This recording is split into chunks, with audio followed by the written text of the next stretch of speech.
ಒಂದೇ ಸುಮ್ಮನೆ ಬಾಗಿಲು ಬಿಡ್ತಾ ಇದೆಯಲ್ಲ. ಒಬ್ರು ಫೋನ್ ಎತ್ತದೆ ಹೋದ್ರೆ ನಾವ್ ತಿರ್ಗಾ ಫೋನ್ ಮಾಡ್ತೀವಲ್ಲ, ಹಂಗೆ ಬಾಗಿಲು ತೆಗೆದೇ ಹೋದ್ರೆ ಪದೇ ಪದೇ ಬಾಗಿಲು ತಡ್ತಾನೆ ಇರ್ತೀವಿ. ನಾನು ಇಲ್ಲಿ ಬಂದಿರೋದು ಸಿಂಧು ವಿಷಯ ಮಾತಾಡೋಕೆ. ನಾನು ಏನ್ ಹೇಳಕ್ ಬಂದಿದ್ದೀನಿ ಅಂದ್ರೆ, ನಿನ್ನ ಮಾತು ಕೇಳೋದಕ್ಕೆ ನನಗೆ ಟೈಮ್ ಇಲ್ಲ. ಶೌರ್ಯ, ಅವಳೇನೋ ಹೇಳೋದಕ್ಕೆ ಬಂದಿದ್ದಾಳೆ, ಏನು ಅಂತ ಕೇಳೋಣ. ಪ್ಲೀಸ್ ಶೌರ್ಯ, ರಿಲ್ಯಾಕ್ಸ್.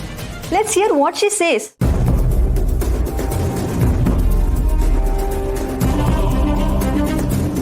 ಲಡ್ಡು, ನೀನ್ ಏನ್ ಹೇಳೋದಕ್ಕೆ ಬಂದಿದ್ಯಾ? ಅದೇನಂದ್ರೆ, ನೀನ್ ಏನ್ ಹೇಳೋದಕ್ಕೆ ಬಂದಿದೆ ಅಂತ ನನಗೆ ತುಂಬಾ ಚೆನ್ನಾಗಿ ಗೊತ್ತು. ಇವರೆಲ್ಲ ಹೀಗೇನು ಸೆಂಟಿಮೆಂಟಲ್ ಆಗಿ ಮಾತಾಡೋದು, ಎಮೋಷನಲಿ ಕಟ್ ಹಾಕೋದು. ಇವ್ರಂತ ಯೂಸ್ ಮಾಡೋ ಅಸ್ತ್ರನೇ ಈ ತರ. ಈಗ ಏನ್ ಹೇಳೋದಕ್ಕೆ ಬಂದಿದ್ಯಾ? ನಿಮ್ ತಂಗಿ ಮದ್ವೆನ ಒಪ್ಕೊಳ್ಳಿ, ಈ ಸಂಬಂಧ ಒಳ್ಳೇದು, ನಿಮ್ ತಾಯಿ ಇದ್ದಿದ್ರೆ ನೀವ್ ಹೀಗೆ ಮಾಡ್ತಿದ್ರಿ ತಾನೆ, ಅವ್ರ ಮಾತು ಕೇಳ್ತಿದ್ರಿ ತಾನೆ ಅಂತ ತಾನೇ ಹೇಳೋದಕ್ಕೆ ಬಂದಿರೋದು.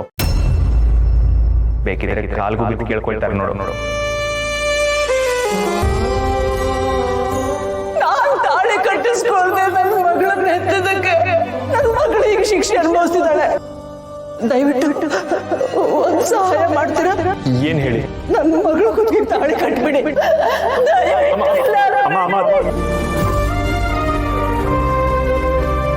ಶೌರ್ಯ, ನೀನ್ ಏನ್ ಮಾತಾಡ್ತಾ ಇದ್ಯಾ? ಅವಳು ಹೀಗೆ ಮಾತಾಡ್ತಾಳೆ ಅಂತ ನೀನ್ ಹೇಗೆ ಹೇಳ್ತೀಯಾ? ಏನಿಲ್ಲ, ಗೆಸ್ ಮಾಡ್ದೆ. ಅದು ಬಿಟ್ಟು ಬೇರೆ ಇನ್ನೇನ್ ಮಾತಾಡ್ತಾಳೆ ಇವಳು?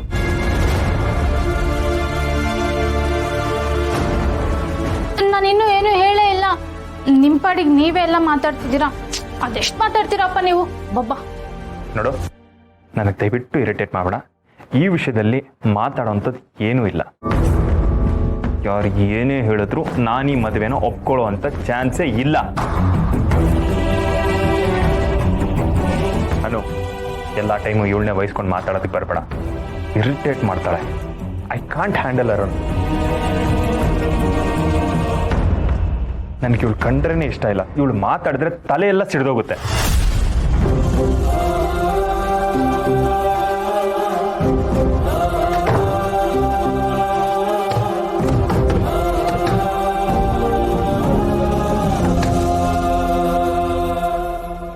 ನನ್ನ ರೂಮ್ ಹತ್ರ ಬರಬೇಡ ಅಂತ ನಾನು ನಿನಗೆ ಹೇಳಿಲ್ವಾ?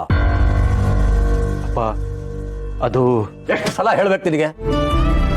ನಾನು ನಿಮ್ಮಪ್ಪ ಅಲ್ಲ ಅಂತ. ಪದೇ ಪದೇ ಬೇಡ ಬೇಡ ಅಂತ ಹೇಳಿದ್ರು ಮತ್ತೆ ಮತ್ತೆ ಅಪ್ಪ ಅಪ್ಪ ಅಂತೀಯ. ನನಗೂ ನಿನಗೂ ಯಾವುದೇ ರೀತಿಯ ಸಂಬಂಧ ಇಲ್ಲ. ಎಲ್ಲೋ ಬೀದಿಯಲ್ಲಿ ಬಿದ್ದವನ್ನ ನನ್ನ ಹೆಂಡತಿ ಎತ್ಕೊಂಡು ಬಂದ್ಲು. ಆಗ ಅವಳ ಬುದ್ಧಿಗೆ ಏನಾಗಿತ್ತೋ ನನಗೆ ಗೊತ್ತಿಲ್ಲ. ಅವಳ ಮನಸ್ಸಿಗೆ ನೋವಾಗಬಾರ್ದು ಅಂತ ನಾನು ನಿನ್ನನ್ನು ಮನೇಲಿ ಇರೋದಕ್ಕೆ ಬಿಟ್ಟೆ. ಅದು ನನಗೆ ಗೊತ್ತು ಅಪ್ಪ. ಅವಳು ಸತ್ತ ಮೇಲೆ ನಿನ್ನ ಹೊರಗೆ ಹಾಕಬೇಕು ಅಂತ ಯೋಚನೆ ಮಾಡಿದ್ದೆ. ಆದರೆ ನಮ್ಮಪ್ಪ ಹಠ ಮಾಡಿ ನಿನ್ನ ಇಲ್ಲೇ ಇರಬೇಕು ಅಂತ ಹೇಳಿದ್ದಕ್ಕೆ ನೀನು ಇನ್ನೂ ಇಲ್ಲೇ ಉಳ್ಕೊಂಡಿದ್ಯಾ. ನೀನು ನಮ್ಮ ಮನೇಲಿ ಇದೆಯಾ ಅನ್ನೋ ಮಾತ್ರಕ್ಕೆ ನಮ್ಮ ಮನೆ ಆಗೋದಿಲ್ಲ. ಅಪ್ಪ, ನೀವು ನನ್ನ ಮಗನ ಥರ ನೋಡದೇ ಇರಬಹುದು, ಆದರೆ ನೀವು ನನ್ನ ತಂದೆ ಸ್ಥಾನ ತುಂಬಿರೋರು. ನೀವು ಯಾವತ್ತಿದ್ರು ನನಗೆ ತಂದೆನೇ. ನಿನಗೆ ಸ್ವಾಭಿಮಾನ ಅನ್ನೋದೇ ಇಲ್ವಾ? ಬೇರೆ ಯಾರಾದರೂ ಆಗಿದ್ದಿದ್ರೆ ಇಷ್ಟೊತ್ತಿಗೆ ಮನೆ ಬಿಟ್ಟು ಹೋಗಿರ್ತಿದ್ರು. ನೀವೆಷ್ಟೇ ನನಗೆ ಬೈದರೂ ಪರವಾಗಿಲ್ಲ, ಸಹಿಸ್ಕೋತೀನಿ. ಆದರೆ ನಾನೀಗ ಮಾತಾಡೋಕೆ ಬಂದಿರೋದು ನನ್ನ ತಂಗಿ, ಐ ಮೀನ್ ನಿಮ್ಮ ಮಗಳು ಸಿಂಧು ಬಗ್ಗೆ. ಅಪ್ಪ, ಶಾಂತ್ಲಾ, ಊಟ ಆಯ್ತೇನಮ್ಮ? ಆರಾಮಾಗಿದೆಯಾ ತಾನೆ? ಹುಷಾರಾಗಿದ್ದೀನಿ ಅಣ್ಣ, ಈಗ ಅಂತ ಸಮಸ್ಯೆ ಏನಿಲ್ಲ. ಇವಳಿಗೇನಯ್ಯ ಆಗದೆ? ಸಂದಕ್ಕೆ ಅವಳೆಲ್ಲ ಗುಂಡ್ ಕಲ್ತಾರ. ಇವಳಿಂದ ಆಗಿರೋದೆಲ್ಲ ನಮಗೆ. ಸೀಮ್ಗಿಲ್ದೆ ಇರೋ ತಂಗಿ ಹಂಗ್ ವಿಚಾರಿಸ್ಕೊತಾ ಇದ್ಯಾ? ಅಲ್ಲ ಕಣಯ್ಯ, ಒಂದಿನಾರ ನಂತವ ನನ್ ಮಗಳ್ತವ ಹಿಂಗೇನಾರ ಮಾತಾಡಿದ್ಯಾ? ಮೂರತ್ತು ಇವಳ ಬಗ್ಗೆನೇ ಚಿಂತೆ ನಿನ್ಗೆ. ಇದನ್ ಬೇರೆ ನೋಡ್ಕೊಂಡು ನಿಂತ್ಕೊಂಡಿರ್ತಾರೆ. ಶಾಂತ್ಲಾ, ಅವಳ ಮಾತಿಂದ ಬೇಜಾರು ಮಾಡ್ಕೊಬೇಡಮ್ಮ. ಅವಳ ಬಗ್ಗೆ ನಿಂಗೆ ಗೊತ್ತಲ್ಲ. ಅಣ್ಣ, ಅತ್ತಿಗೆ ಅಂದಿದ್ದಕ್ಕೆ ನನಗೇನು ಬೇಜಾರಿಲ್ಲ. ನಾನು ಯೋಚನೆ ಮಾಡ್ತಾ ಇದ್ದಿದ್ದು ನಮ್ಮ ಲಡ್ಡು ಬಗ್ಗೆ. ಲಡ್ಡು ಫೋನಲ್ಲಿ ಹೇಳ್ತಿದ್ಲು ಅವಳ ಗಂಡ ಅವಳನ್ನ ಒಪ್ಕೊಂಡಿದ್ದಾನಂತೆ, ಅವನ ಮನೆ ಕರ್ಕೊಂಡು ಹೋಗಿದ್ದಾನಂತೆ, ಅವನ ಮನೆಯವರೆಲ್ಲ ಅವಳನ್ನ ಚೆನ್ನಾಗಿ ನೋಡ್ಕೊಳ್ತಿದಾರಂತೆ,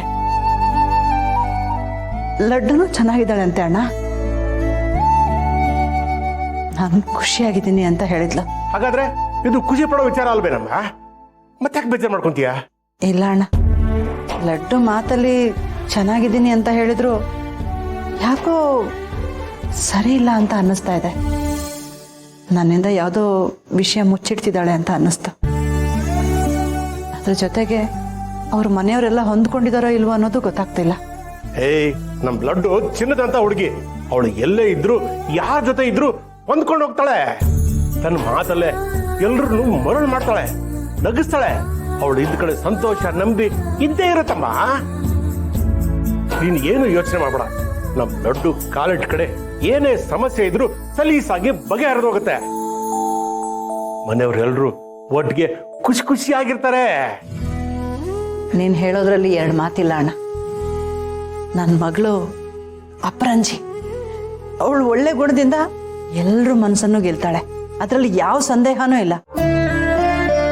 ಆದರೂ ನನ್ಗೆ ಯಾಕೋ ಸಣ್ಣ ಅನುಮಾನ ಅಣ್ಣ. ಏಯ್, ನೀನ್ ಏನೇನೋ ಯೋಚನೆ ಮಾಡ್ಬೇಡಮ್ಮ.